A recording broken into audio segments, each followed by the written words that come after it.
She was supposed to be dead, Lauren screamed, Nora's only daughter, caught mid-lie in open court. Nora didn't blink, just stood there, cane in hand, listening to her own child's betrayal on ICU audio.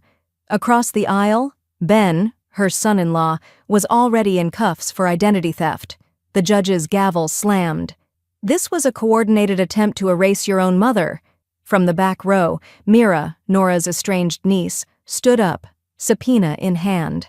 And in Nora's coat pocket, the final will, signed and sealed, with no family left inside it. All right, before we dive into this crazy story, do me a favor, subscribe and tell us where you're watching from. The fluorescent light above her flickered like a nervous pulse, a cold rhythm Nora couldn't match. Everything smelled like bleach and rust. Plastic tubes tangled around her like puppet strings, tugging softly at her wrists and neck.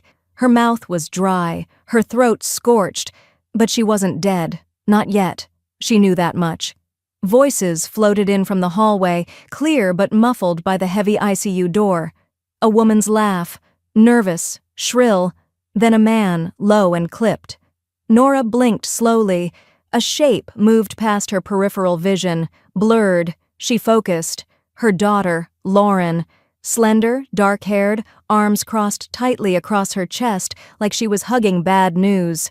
"She's not coming back from this," Lauren said. "We need to be realistic." Ben's voice followed, flat as a countertop. "The realtor's ready to list. I told him midweek." Nora's chest fluttered, not with fear, but with instinct. Survive. Stay still. Don't let them know. "She'll want the antiques appraised," Ben said. "Then she should have taken better care of herself." Lauren snapped gum between her teeth like punctuation. "The jewelry's already boxed. I'll go by the bank after this. She kept the good stuff in the safe deposit box, remember?" Nora tried to move her fingers. Just one. Prove to herself she could. They twitched. Good. She was there, awake, aware, anchored in a body that had betrayed her, but a mind that hadn't. "I'll need your signature for the power of attorney transfer," Ben said. "Your mom never updated it. Still in her name." "Then forge it. She can't even talk. No one's checking." Forge. That word hit Nora like a steel rod to the gut. She wanted to scream, to rip the IV from her arm and spit truth in her daughter's face, but she stayed still. Let them think she was somewhere between worlds. Comatose. Easier to plan their theft. Lauren stepped closer, heels clicking softly against tile. She leaned over Nora's bed. "She's hanging on, but she won't make it," she said, too loud, too sure. "Let's just start clearing the house." Nora stared through her. The betrayal wrapped tight around her ribs like barbed wire. Not just greed, this was calculation. Cold, practiced cruelty. Ben's voice drifted in again. "What about the safe in the garage?" Lauren scoffed. "You think she remembers the combo? Please." Nora did remember. She remembered the brass dial, the way the fourth number always stuck just a little. She remembered everything, and she started filing it, cataloging each word, each lie, each stolen piece of her life. They thought she was done. They thought she was silent and fading. But Nora was listening, not just with her ears, with every nerve in her body. She began to trace names in her mind, people she trusted, people she'd need. Greg, the lawyer who handled her husband's will. Arlene, her neighbor who always noticed when things were off. And Frank, her old friend who had once been a locksmith, back when everything was analog and life was less slippery. Her breath rasped through the oxygen tube. It hurt. Good. Pain meant presence. Lauren's perfume lingered after she walked out. Sweet, synthetic, like spoiled candy. Nora clenched her jaw and waited for the door to hiss closed again. A nurse passed by, humming faintly to herself. A monitor beeped. Nora stared at the ceiling, at the hairline crack above the flickering light. That tiny flaw in a room built for silence. She let her tears come, but they didn't fall from grief. They fell from rage. Betrayal burns cold, and in that freezing fire, Nora made a decision. If I live through this, she thought, she loses everything. Her monitor beeped faster. From outside, Lauren's voice rose again. We'll need to cancel her Social Security just in case. I'll call first thing." Nora turned her head an inch, an act that cost her dearly. She stared at the door, memorizing its frame, the direction it opened, the weakness in the hinge. Her pulse settled, her eyes narrowed. And in the silence of the ICU, Nora began to plan the kind of survival that would make them both wish she hadn't. The next morning, Nora blinked through the fog of morphine and fluorescent light. The haze was thinner now. She could feel her limbs. She could count the seconds between beeps on the heart monitor. Her hands itched to move, to act, but not yet. Timing, her husband used to say, is the difference between a reaction and a strategy. She turned her head barely an inch as the nurse fluffed her pillow and adjusted the drip. "There we go, sweetheart. You're doing better today," the nurse whispered gently, not expecting an answer. Nora gave a small, crooked twitch of her lip. Let them think it was involuntary. Outside her door, Lauren's voice drifted in again. Always too loud, always too certain. "No, she hasn't been coherent since the stroke. Honestly, I don't know why they're keeping her here. We're managing her affairs now, medical, legal, financial." "Are you the power of attorney?" a nurse asked. "Yes," Lauren lied smoothly. "She signed it years ago, before the dementia kicked in." Nora's jaw tightened under the oxygen mask. Dementia? She could still recall the date her husband added her to the deed, May 4th, 1986. She'd just had her second cup of coffee when he came home grinning, waving the paperwork like a flag. "You're on everything now, babe.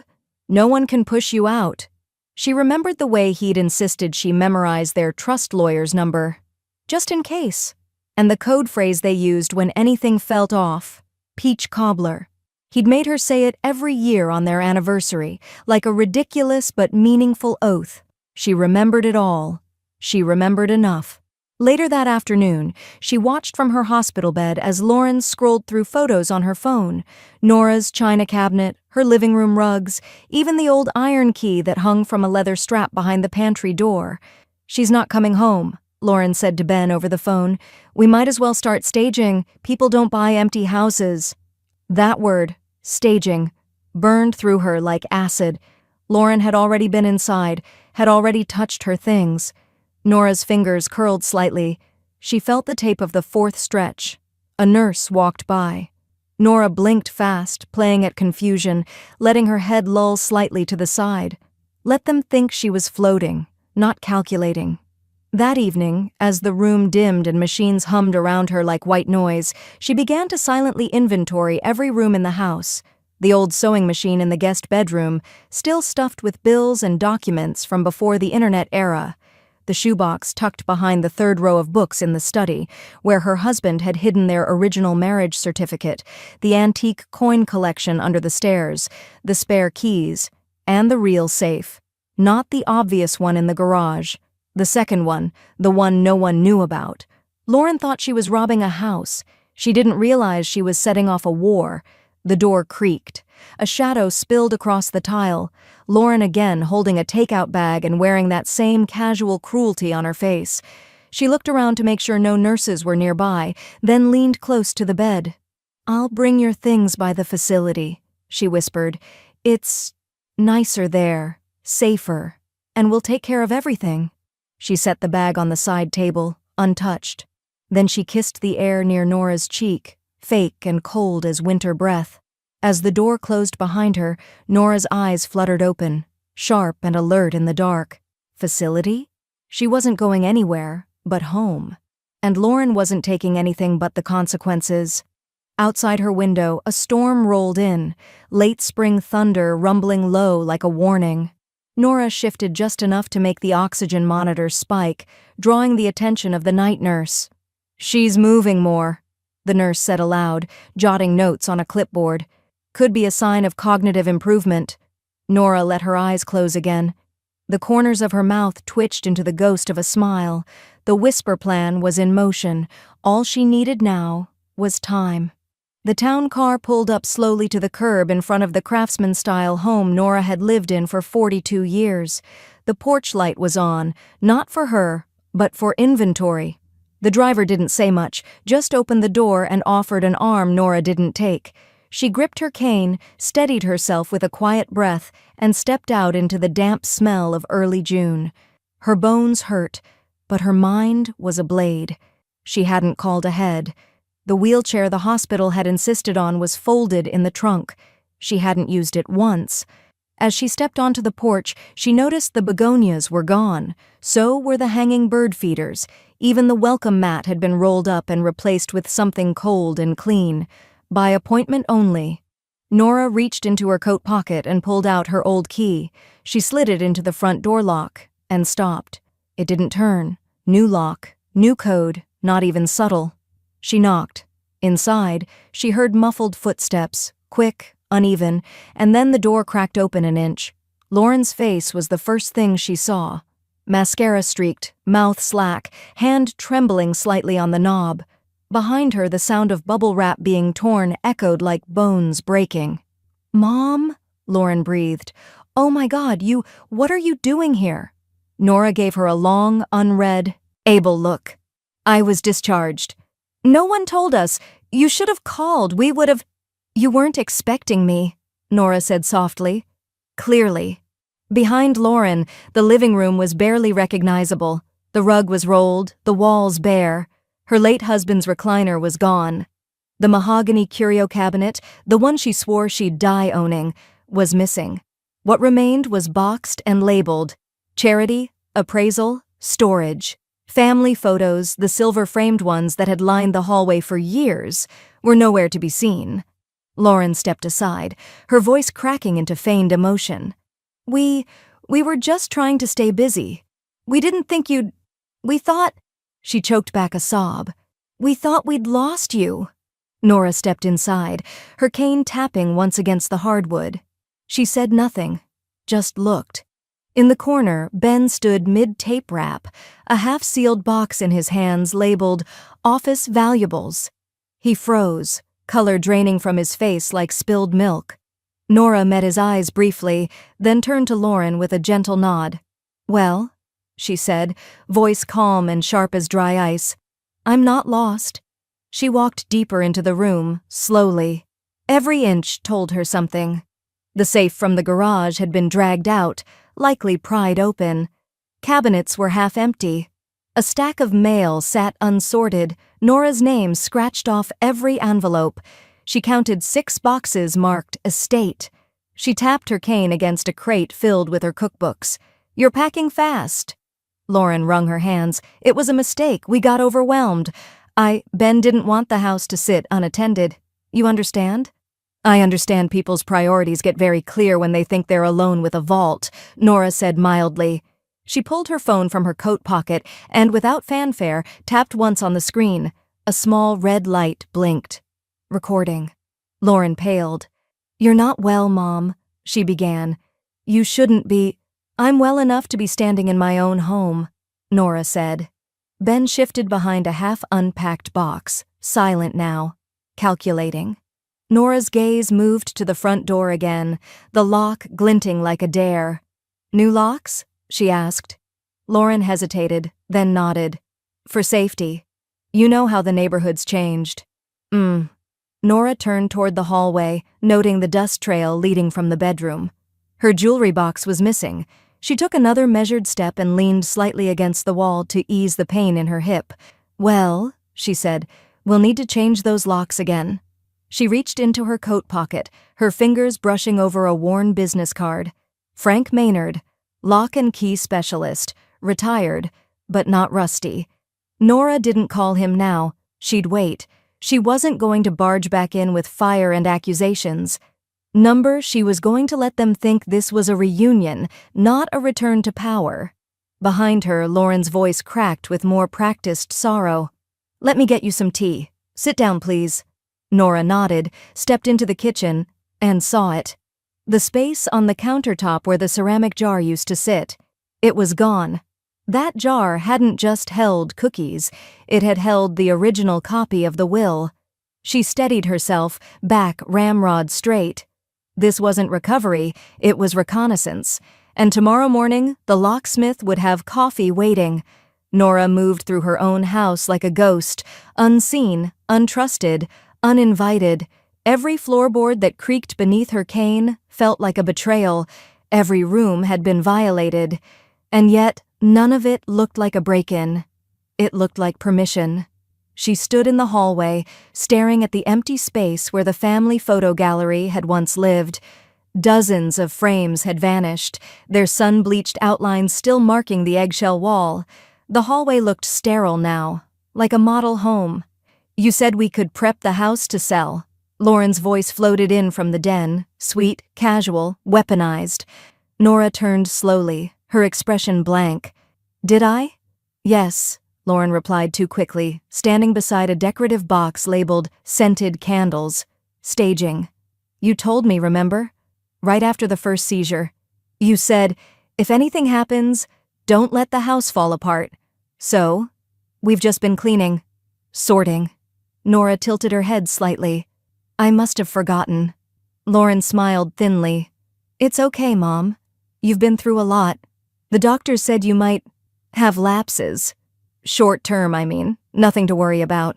Nora held her gaze, then blinked slowly, just enough to suggest uncertainty. "I see." Lauren's eyes sparkled with relief. "Is there someone interested in the house?" Nora asked lightly. "Actually, yes," Lauren said, warming to her lie. "There's an investor from Santa Fe. All cash, no inspection. They just need the title clear and the house empty." Nora nodded. "Sounds fast." "That's the market, Mom." Lauren pulled a box of files closer to her. "You've been out of the loop a while. People don't wait these days." "No," Nora murmured. "They don't." Lauren excused herself to take a quick call from the backyard. Nor watched her disappear through the patio doors. Phone already pressed to her ear, the performance activated. As soon as the sliding door shut, Nora moved. Her joints ached, but her instincts were intact. She headed to the mudroom, where Lauren had dumped her oversized leather tote earlier that morning. The tote was sprawled open, careless in its arrogance. Nora reached inside. Receipts, junk mail, a lavender pill organizer, and then an envelope with the corner torn off, stamped in red.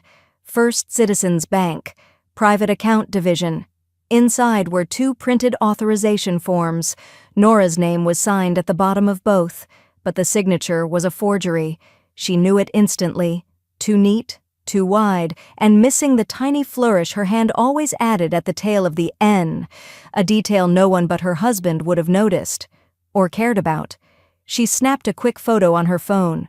Behind the envelope, another document peeked out, one of Ben's business cards, stapled to a page marked ACH Transfer. The amount made her jaw tighten. $42,000. That wasn't staging money. That was theft, mid-job. She tucked everything back precisely, noting how each item had been positioned. No mistakes, no ripples. Ghosts didn't leave fingerprints. Outside, Lauren laughed into her phone. "Of course she doesn't remember. I'm handling it. Don't worry." Nora quietly backed away and headed toward the side door. She needed air. And answers. The driveway was empty, but Ben's car sat crooked along the curb. She moved toward it slowly, noticing the passenger window was cracked. Unlocked. She slipped inside, heart hammering. The glove compartment was stuffed with fast food napkins and insurance paperwork, but behind a warped copy of Sportsman Quarterly, she found a yellow envelope labeled simply, "Wills and Deeds." Inside, photocopies of her living trust, an unsigned quitclaim deed, and a handwritten list of banks with check marks beside 3 of them. Beside First Citizens, Ben had scribbled, "Transfer complete. Need routing for joint CD." She took photos of everything. As she climbed out, her phone buzzed in her coat pocket. "Frank Maynard. You're booked for 7:30 tomorrow. You want me to bring the high-grade locks?" She typed one word in reply. "Yes." And then she looked up and saw Ben watching her from the kitchen window. Their eyes met. He didn't wave. Neither did she. By 8:15 a.m., Nora was seated at her breakfast nook, porcelain teacup in hand, wrapped in the same wool cardigan she'd worn the morning she buried her husband. Her silver hair was tied into a loose knot, makeup minimal but intentional, enough to look frail, not fragile. Across from her, at the head of the table, sat Sharon McKee, neighbor, mother of 4, licensed realtor, and more importantly, someone who remembered when Nora used to lead the neighborhood watch meetings. Nora spoke softly. "I don't need a full listing, not yet, just an appraisal, quiet, private." Sharon gave a cautious nod. "You sure?" "Word is Lauren's been showing the house already." "Uninvited," Nora said evenly. "To strangers." With no ownership. Sharon exhaled slowly, eyes narrowing as she clicked open her tablet. "All right, I'll handle this off-market. I've got a cash buyer who specializes in high-value estates. Doesn't need inspection, just wants clean title and no drama." "No promises on that last one," Nora murmured. Sharon laughed gently. "I'll be discreet. You'll get an offer before Lauren even hears a whisper." They spent 20 minutes reviewing comps and setting up a walkthrough for Saturday morning before Lauren's usual errand hours. Sharon left through the side gate. Nora watched her go, then picked up her phone and dialed Greg. Her lawyer picked up on the second ring. "I've been expecting this call." "I need to move fast," she said. "Can we restructure the deed?" "We can," Greg replied. "With your medical clearance and a clean title, I'll reassign ownership solely to you and lock down any claims Lauren's made. I'll also initiate a cease and desist on any attempts to represent you financially." "And the forged authorization docs?" "Already forwarded to our fraud investigator. If you get another doctor's letter declaring you incapacitated, send it to me." Nora paused. "What if I told you one's already been submitted?" "Then she's gambling with felony charges." Nora smiled faintly. "Good." That afternoon, she lay on the living room sofa, blanket over her lap, face pale beneath the light. She made no effort to look stronger than she felt. Lauren burst in through the front door, holding a vanilla folder and wearing an expression scrubbed clean of guilt. "Mom, how are you feeling today? Want some tea?" "I'm tired," Nora whispered, her voice cracked and deliberately hollow. Lauren crouched beside her, patting her hand like she was a pet. "You just rest. I'll handle everything." Nora gave a vague nod, pretending her eyelids were too heavy to hold. She watched through lowered lashes as Lauren slipped into the kitchen, folder tucked under her arm. Nora waited until she heard the microwave hum, then slowly sat upright and reached for her phone. She snapped a picture of the folder while Lauren's back was turned. The top tab read, "Medical evaluation, suggested guardianship request, drafted." Lauren returned a moment later, smile frozen and voice syrupy. "Doctor, Kirsch thinks we should get a neuropsych eval soon. Nothing serious, just, paperwork." Nora coughed once, hard enough to seem unwell. "If you think that's best. You trust me, don't you?" Nora stared at her. "Always." That night she pulled up the scanned photo on her phone and sent it to Greg. Within minutes he replied, "Already filed a freeze order. No guardianship petition can proceed without a court hearing. You're safe. For now. For now." At 7:28 the next morning, Frank Maynard pulled into the driveway in a dusty Dodge pickup. He gave Nora a nod through the windshield and held up a small black case, brushed steel locks with anti-tamper cores. She opened the door for him, slowly, wincing just enough for Lauren, watching through the kitchen blinds, to notice. Behind her, Ben's car was gone. Nora whispered to Frank, "We only change the back and side entrances. Leave the front as it is, for now." "You expecting a visit?" he asked. She smiled. "Number, I'm setting a trap." Frank raised an eyebrow but said nothing. Just got to work. By the time the sun dipped below the treetops, 2 new locks were in place, and an unexpected letter waited in Nora's mailbox, a sealed envelope with the return address blacked out in Sharpie. Inside, a photocopy of a second forged medical release. This one signed by a doctor Nora knew had been dead for 5 years. The morning was gray and hushed when Nora stepped out of the town car, leather gloves gripping her cane like it was a weapon. The air smelled of rain-soaked mulch and something faintly metallic, resentment, maybe. She moved up the walkway slowly, but with purpose. Frank's dusty Dodge was already idling at the curb, the engine ticking. She reached the front door, pulled out her old brass key, not because she thought it would work, but because she wanted proof. Click. Resistance. Again. Lauren had changed the locks. Again. Nora didn't knock. She simply turned and raised a hand to Frank, who was already walking toward her with his case in hand. "Let's do this quiet," she said, "but clean." Frank popped the lid on the black case and knelt at the door like a surgeon. "Still got the deed?" Nora tapped the manila folder under her arm. Inside were freshly stamped legal documents signed off less than 48 hours ago. She owned this house, solely. Frank worked fast, no small talk. By 7:11 a.m., the lock clicked and the door opened like it was bowing to her return. She stepped in. The house was quiet, but not empty. Ben's voice echoed faintly from upstairs. "It's early. Why would she be here now?" And then Lauren's. "She won't get in. I had everything changed yesterday. She doesn't even have a key anymore." Nora walked in, slow and deliberate, letting her cane strike the floor like punctuation. Tap, tap, tap. She reached the center of the living room and set the legal folder on the coffee table.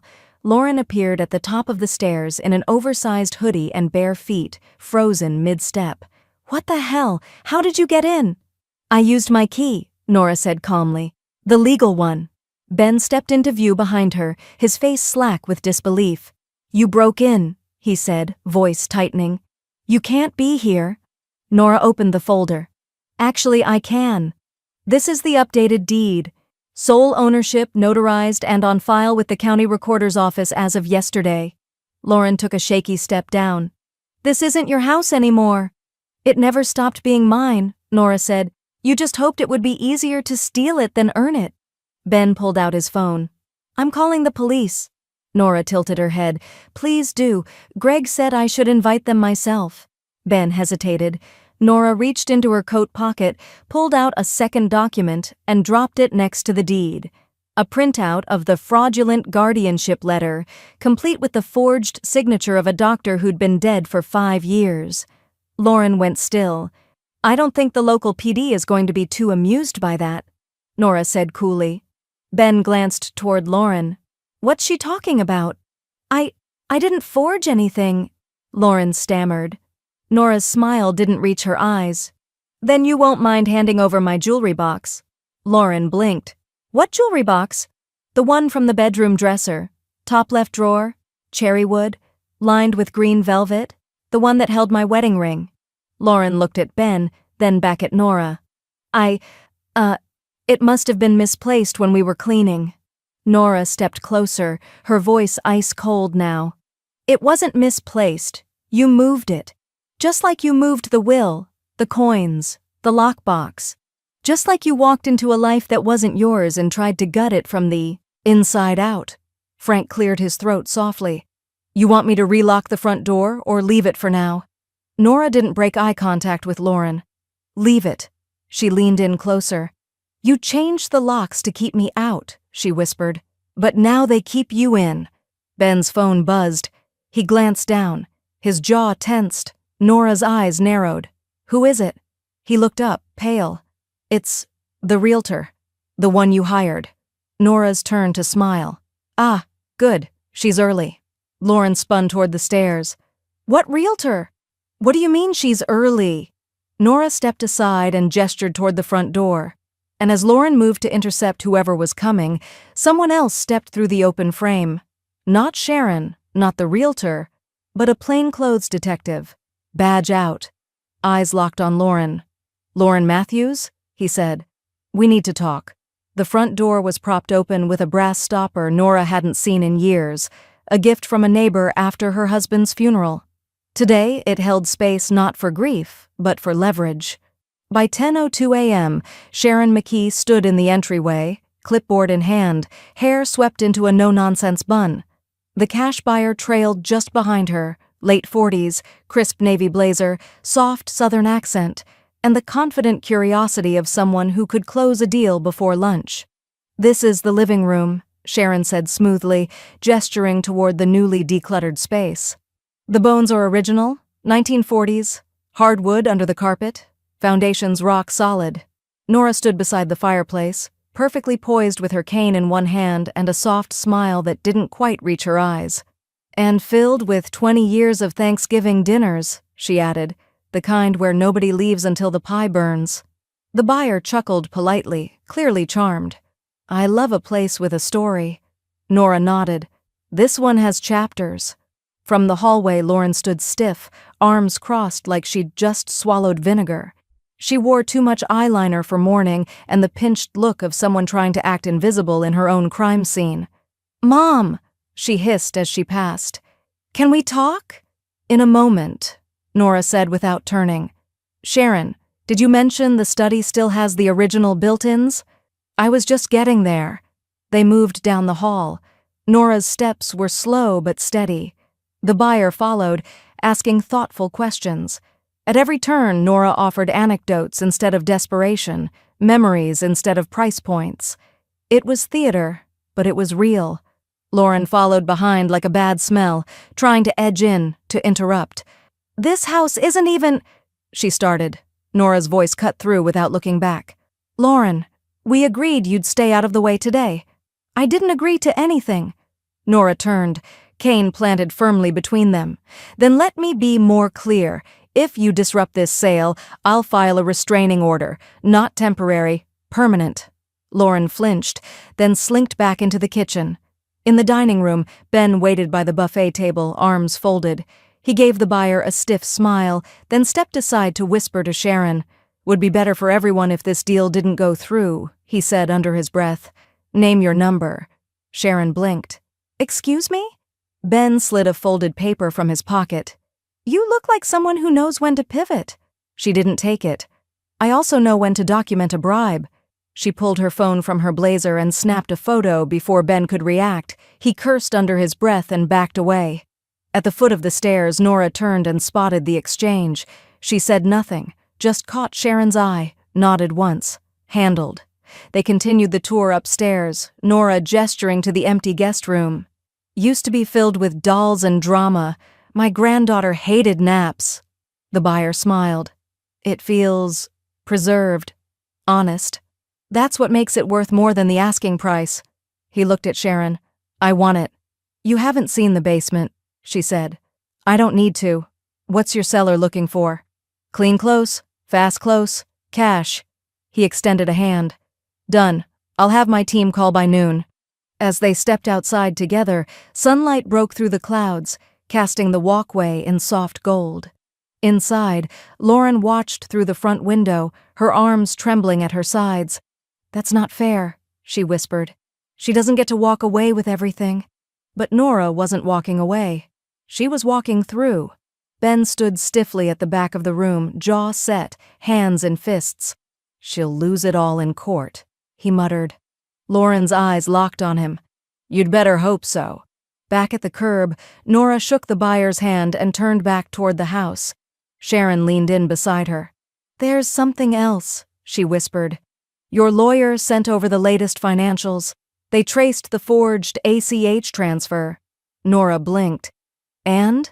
Sharon handed her a printed summary. "The account it went to?" Lauren's name wasn't on it. Ben's was. The silence of the evening clung to the house like dust in the air, visible only when the light hit just right. Nora sat alone on the edge of her bed, the final sliver of sunset bleeding through the blinds. The printed bank summary lay beside her, Ben's name circled in red ink. But her mind wasn't on the paper. It was 20 years behind her. June 2005. Lauren had just turned 16, a girl with a sideways grin and a growing distance in her eyes. Back then, the lies were small. Shoplifting lip gloss from the Rite Aid, skipping class and forging signatures. Nora had caught her slipping a $20 bill from her purse one summer afternoon, back when the air still smelled like sunscreen and old garden roses. She'd stood in the kitchen doorway, frozen, watching her daughter's hand linger in her wallet like it belonged there. Lauren hadn't even flinched. When Nora confronted her, Lauren had smiled and said, "I thought you left it out for me." It wasn't the theft that stuck. It was the performance. Nora never told her husband. She'd quietly withdrawn the cash from her account every time it happened after that, leaving it in the top drawer with a note. For gas, for lunch, for whatever. She convinced herself it was love. That was her sin, not denial. Complicity. She'd made it easy. She reached toward the nightstand now and pulled open the drawer. Inside, folded behind the old birthday cards and prayer notes, was a yellowing envelope with her husband's handwriting. She opened it. The letter was brief, no more than 2 paragraphs, dated 6 months before his heart gave out on their back porch. Nora. I don't want to sound paranoid, but I see Lauren watching the house more than she watches us. I see her counting things, paintings, jewelry, mail that isn't hers. You love her. I do too. But please don't give her the deed unless I'm here to back you up.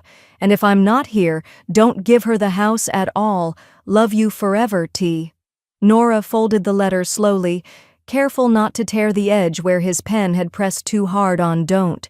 She'd ignored that warning, had let the need for a relationship outweigh the reality of who Lauren had become. She remembered another moment now, one she hadn't let herself revisit in years. Lauren was 17. They were at a consignment shop in town. A local woman approached Nora at the register, quietly asking if the pearl necklace Lauren had just sold was hers. It had been. A gift from Nora's mother. Lauren denied everything, tearfully claiming it had been a similar piece she found in an old drawer. Nora had backed her up, lied to a stranger to protect her daughter from embarrassment. That was the last time she wore pearls. She stared now at her reflection in the bedroom mirror. Her hair was thinner. Her face had lines it hadn't earned from joy. She wasn't the woman who'd handed Lauren her wallet and called it forgiveness. She was something else now. Something forged, not broken. And yet, grief still pulsed under the surface like a bruise. You should have been better, she thought. And I should have stopped you before you learned how easy I was to lie to. Her phone buzzed on the nightstand. A message from Greg. We're ready to file criminal charges against Ben. Just say the word. Nora didn't answer. Not yet. Because something in her gut whispered this wasn't just about Ben and a few stolen wires. This went deeper. Longer. Lauren had been preparing for this con for years, and she hadn't done it alone. Nora stood slowly, walked to her closet, and pulled out an old storage box. Inside was a dusty VHS tape labeled 1998, Christmas morning, Lauren's first car. She slipped it into the ancient VCR still hooked to the guest room TV. As the grainy footage flickered to life, something caught her breath. A voice, off camera, male, distinct, familiar, not her husband's, Ben, at 17, in the house, smiling at Lauren like the plan had already begun. The house was quiet again, too quiet for how full it was with things unsaid. Nora sat in the sunroom, the late morning light filtering through the lace curtains, turning the air golden. Her tea had gone cold. Lauren hovered in the doorway, one bare foot tapping against the hardwood like a warning shot. You wanted to talk? Lauren asked, arms crossed, voice cool and tight. Nora didn't answer right away. She reached into the side drawer of the antique desk, pulled out a slim envelope and placed it gently on the table. I thought you might want to explain this before it explains itself to the authorities. Lauren glanced at it, then rolled her eyes. You're still reading into everything. It's a misunderstanding. It's a forged signature, Nora replied softly, on a guardianship petition, backdated, signed by a dead man. Lauren's nostrils flared. It was Ben's idea. He said it would keep things from getting messy. Nora tilted her head. He was 17 the first time he walked through this house. Christmas morning, 1998. You two have been planning for a long time, haven't you? Lauren blinked, thrown. Nora didn't wait for a response. She pulled out her phone, tapped a video file, and set it down.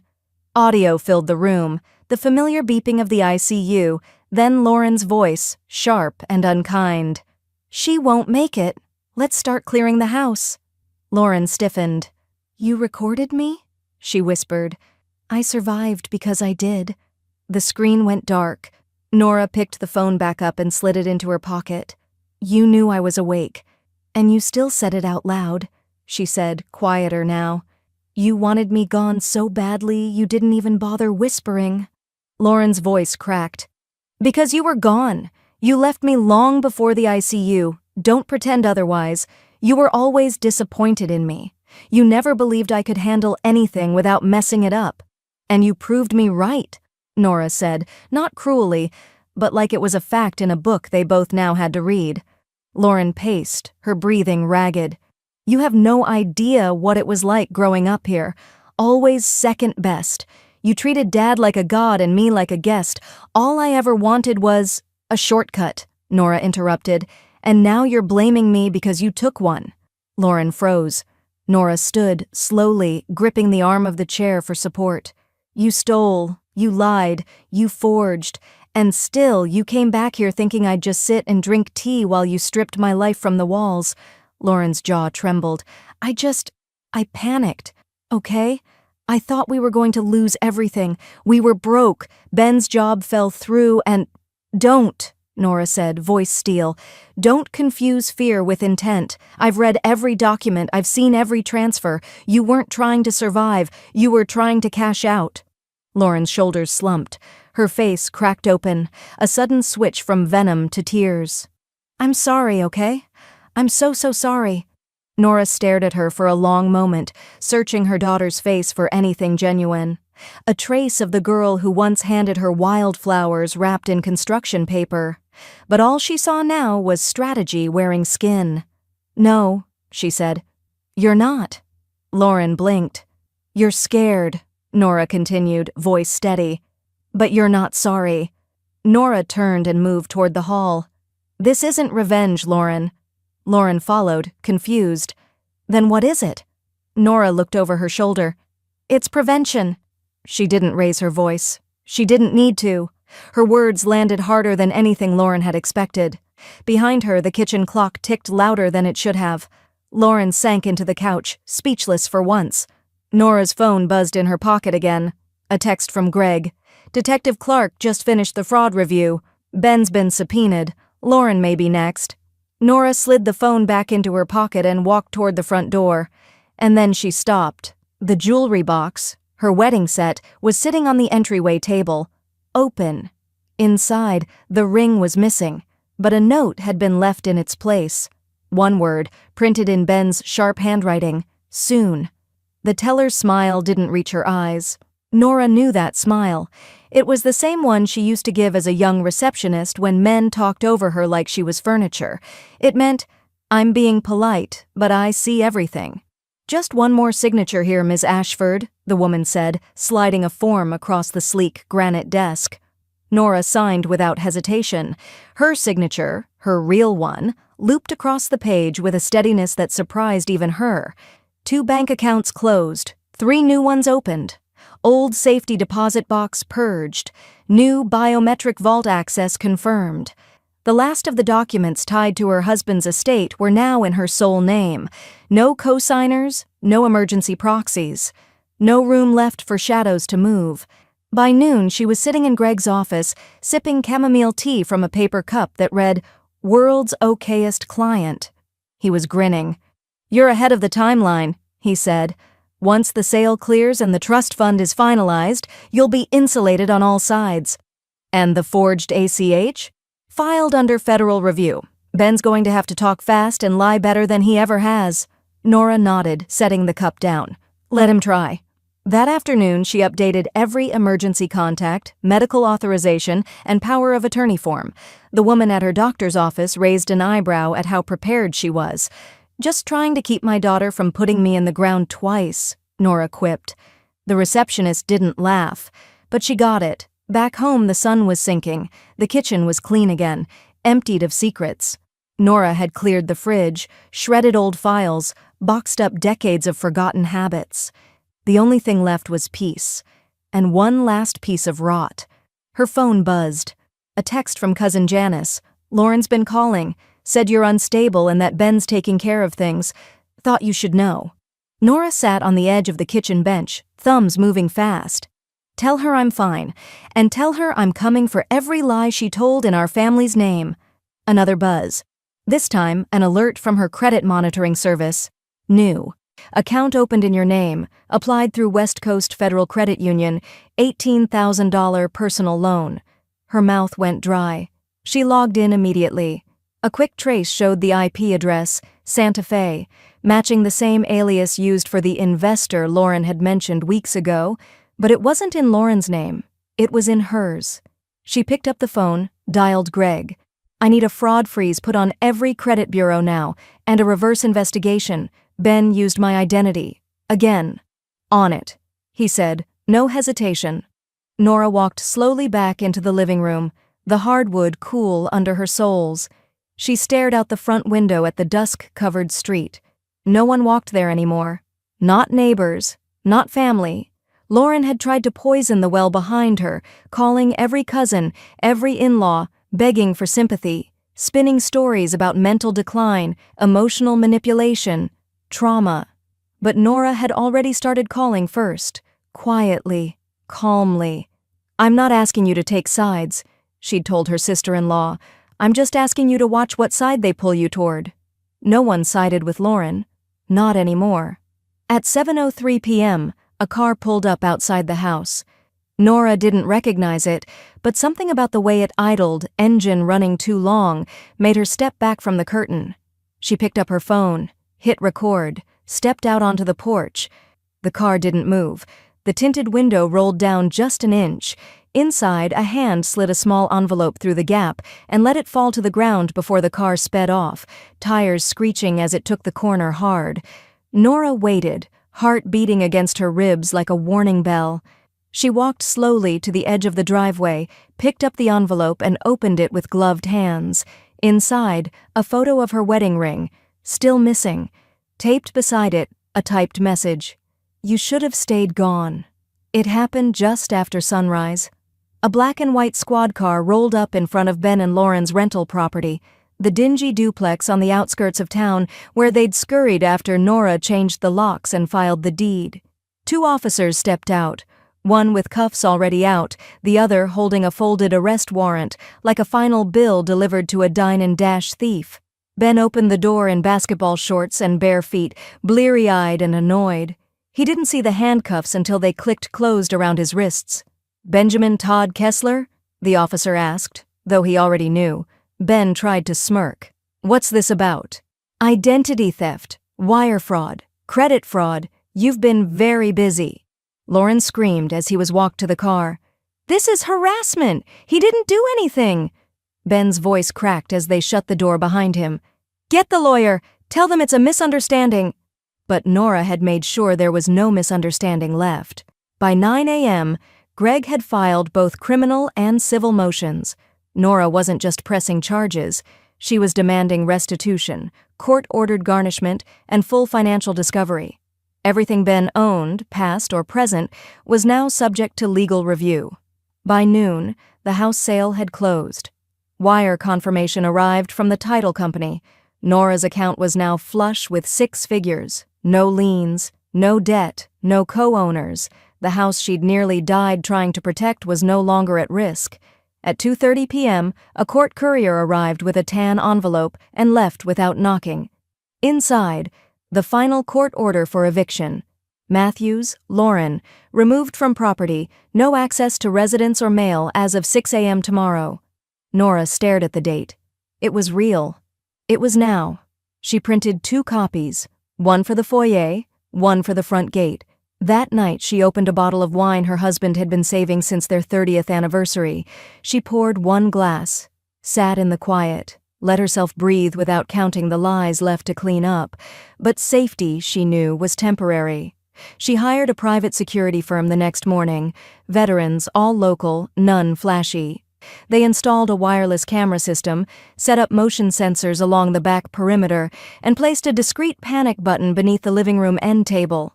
"This won't be permanent," she told the lead guard, a retired state trooper with a gentle face and thick wrists. "No, ma'am," he said, "just until they learn to stop testing the fire." That same day, Nora met with her estate attorney and made the changes she'd put off too long. Lauren's name was removed from her will, officially, irrevocably. In its place, a nonprofit trust for elder justice, a scholarship fund for low-income caregivers, and 1 quiet bequest to her niece in Portland, the only relative who'd believed her from the beginning. As she signed the documents, she looked up at her attorney. "That's the last time her name appears in anything tied to me." The attorney nodded. "We'll backdate a notice to prevent any probate contest. It's ironclad." By evening, the house was still. No more shouting, No more fake apologies, no more battles over breakfast, tables. But the peace didn't feel like victory. It felt like residue. Nora walked the upstairs hallway in socks, tracing her fingers along the clean walls. The air was sharp with fresh paint. The floors finally didn't creak where the weight of betrayal used to sit. At 11:42 p.m., her phone buzzed. Unknown number. She hesitated, then picked it up. There was no voice, only breathing, slow, deliberate. Then, a sound she hadn't heard in years, the faint scrape of the jewelry box's latch. She froze. Then the line went dead. Nora stared at the screen. No call log. No trace. She stepped to the window, eyes scanning the front lawn, the driveway, the streetlight down the block that flickered every 9 seconds. Nothing. She turned back toward the kitchen and saw it. On the counter. Not the ring, but the ceramic jar. The one Ben had pawned. Returned. And empty. Nora didn't sleep that night. Not really. She just moved from room to room like a lighthouse beam, checking locks, reviewing camera footage, rereading legal docs she'd already committed to memory. By morning, the ceramic jar still sat on the counter, untouched, empty, like a dare. At 6:12 a.m., she brewed strong coffee, opened her laptop, and began to type. She didn't write it like a victim. She wrote it like a ledger, a sequence of events, medical lies, forged signatures, a daughter's betrayal, a son-in-law's theft, a house nearly stolen, a life nearly buried while still breathing. She posted the story on a community forum for elder abuse survivors under her full name, no aliases, no redactions. By 9 a.m., the post had gone viral within the county. By noon, a reporter from the local ABC affiliate was parked in her driveway with a camera crew and a mic. She almost turned them away. But then she remembered the women in her grief group, the ones with stories like hers but no proof, no power, no paper trail, just dread. So she said yes.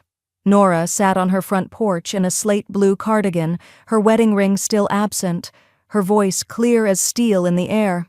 "They expected me to stay quiet or die," she told the reporter, "but I recovered, and I remembered everything." The footage ran that night on the evening news. Elder abuse survivor reclaims home from family fraud. Charges filed against daughter and son-in-law. They played audio from the ICU recording, the clip where Lauren said, "She won't make it. Let's just start clearing the house." They blurred her face but didn't hide her name. Lauren's social circle collapsed by midnight. The wellness blog she'd guest written for pulled her articles. Her LinkedIn disappeared. Her old friends from college left comments under the news story like digital landmines. "This explains a lot. She always played the victim." Wow. Ben's face appeared in the background of the courtroom sketch the next morning, shoulders hunched, eyes sunk deep into his skull. By the end of the week, Nora had received over 100 emails, some from strangers in her town, others from across the country. "Thank you. My sister tried to do the same to our mother. We couldn't prove it. I thought I was the only one." One letter arrived in a lavender envelope with no return address. Inside was a Polaroid of a young woman with bright red glasses, standing on a beach. On the back, "You probably don't remember me, but I remember you. Aunt Nora, I'm proud of you. Mira." She hadn't heard from Mira, her brother's estranged daughter, in 15 years. The last she knew, the girl had run off to Oregon with a backpack and a poetry journal.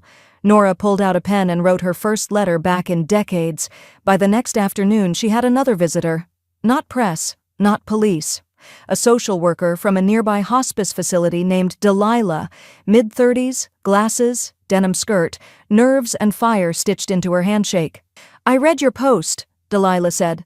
"The trust fund you mentioned, was that real?" Nora nodded. "Very. But only for real caregivers, not ones who show up for checks and photo ops." Delilah's eyes welled. "Then we should talk.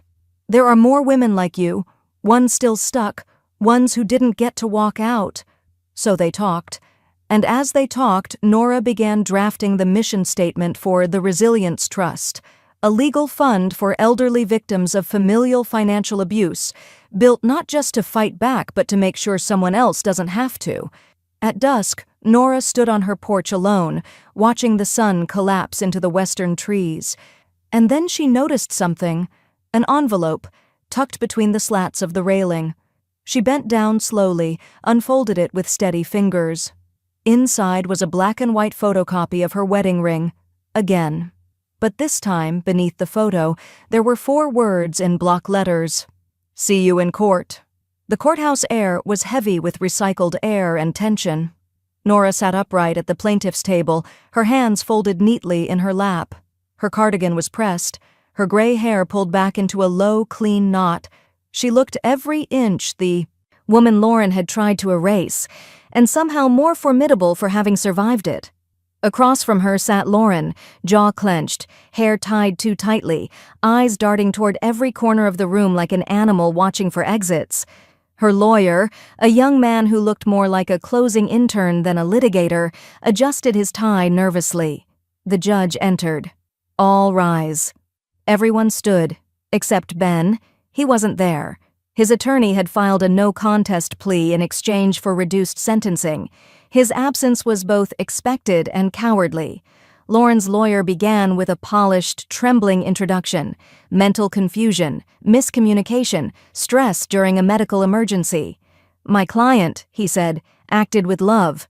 Misguided, perhaps, but not criminal." Then it was Greg's turn. He stood slowly, walked toward the center of the courtroom, and tapped a small laptop. The screen on the evidence monitor came to life. It was the ICU, muted beeping, white sheets, Nora's body frail but alive, and then Lauren's voice, unfiltered. "She won't make it. Let's just start clearing the house." There was a visible ripple through the courtroom. Even the stenographer's fingers slowed. Greg let the words hang in the air before pressing pause. That was recorded at 6:42 a.m., 3 days before Ms. Matthews filed for emergency guardianship and forged medical authorization under the name of a deceased physician. Lauren's lawyer objected. "The tape lacks context." "Context?" Greg raised an eyebrow. "Would you like some?" He nodded to the back of the room. From the gallery, a woman in pale blue scrubs stood up. Her ID badge caught the overhead lights as she walked to the stand. Nurse Kayla Tillman, ICU shift supervisor at St. Gertrude's. Sworn in. Greg approached her. "You were working the morning of March 2nd? "Yes." "Did Ms. Matthews request to speak to staff about Ms. Ashford's condition?" "She did, twice. She asked if the machines could be turned off, said Nora had given up. I told her that wasn't our call to make." "And Nora, was she responsive?" "She blinked, reacted to sound. We noted it in her chart. She wasn't brain dead, just quiet. Aware. Would you call her incapable?" "Not by any legal standard, I know." Greg let that settle before stepping back. The judge leaned forward. "Ms. Matthews, would you like to speak before I render judgment?" Lauren stood. "I just wanted what was best. My mom she was gone, and Ben, he said we needed to protect what was left." "Did you protect it?" the judge asked. "Or did you try to strip it down while she was still warm?" Lauren's mouth opened, but nothing came out. The judge continued, "This isn't a probate dispute. This is elder fraud. This is manipulation.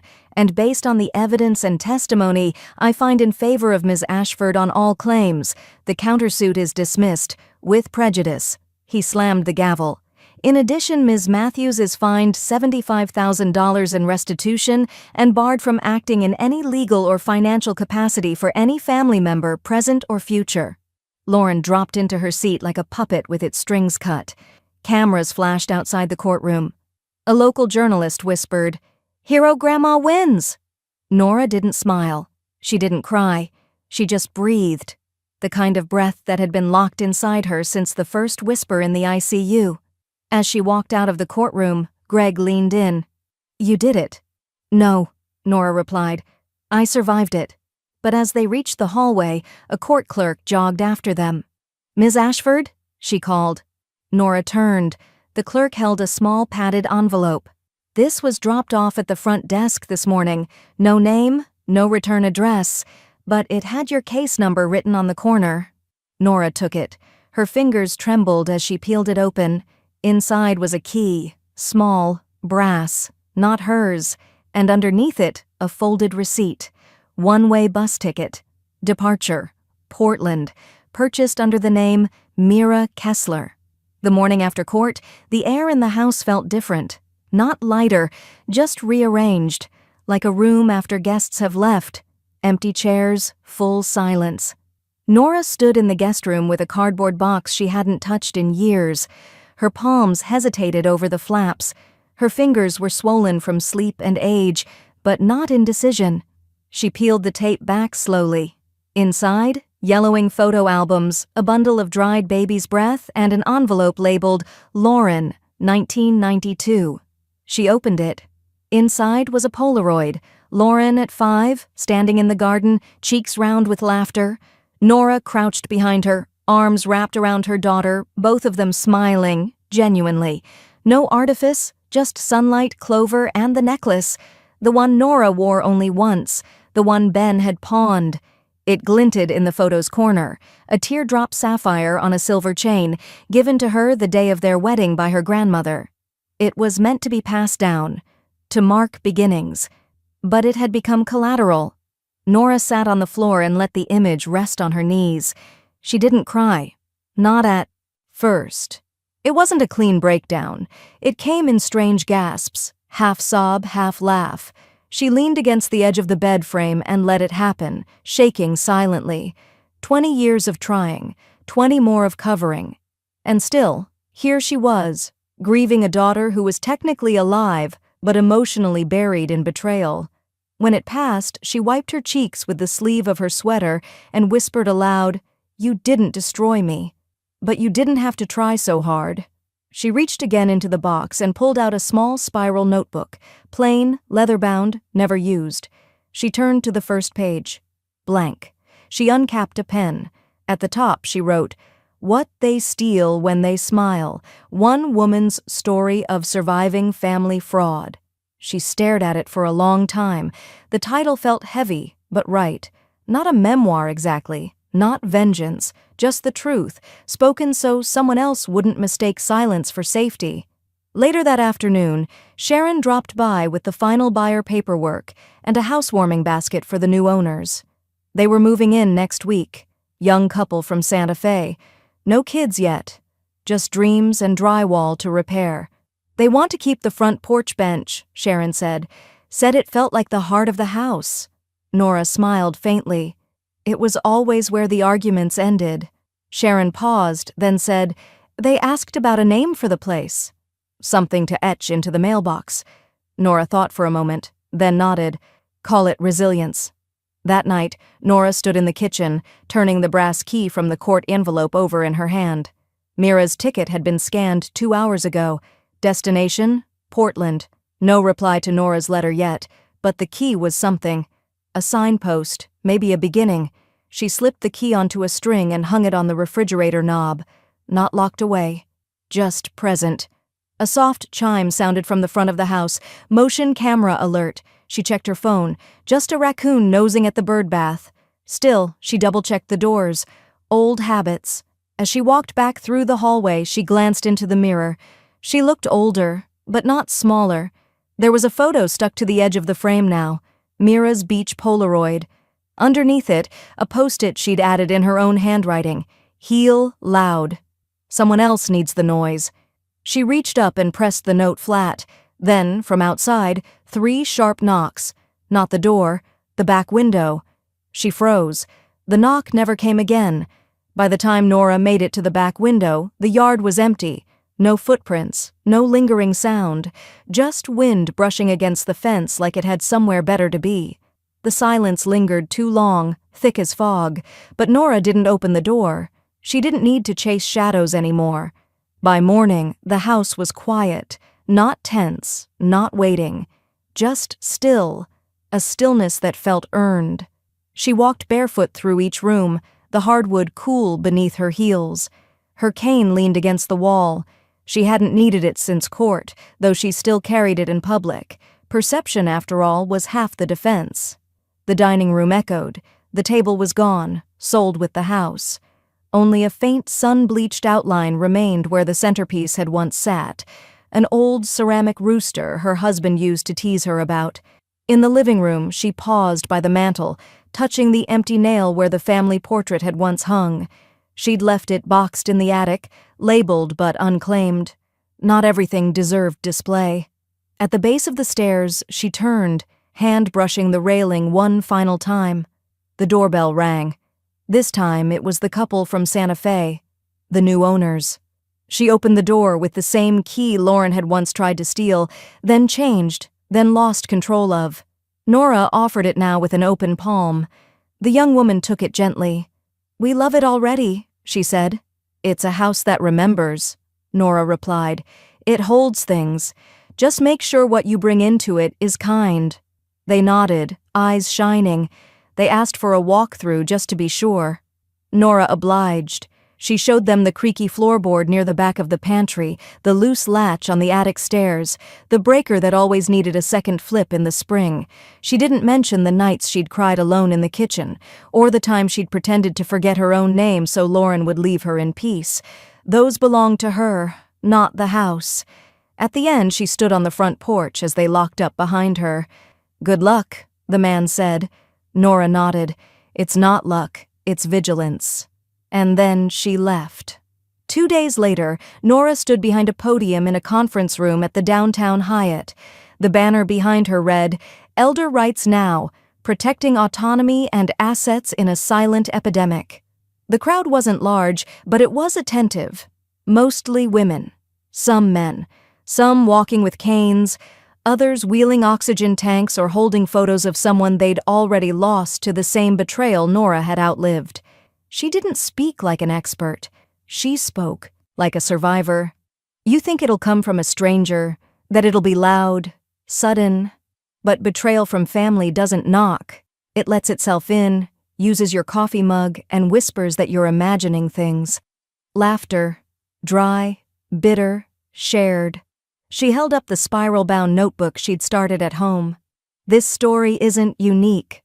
And that's the tragedy. Afterward, people lined up just to hold her hand. A woman with a cane hugged her so tightly, Nora nearly lost her breath.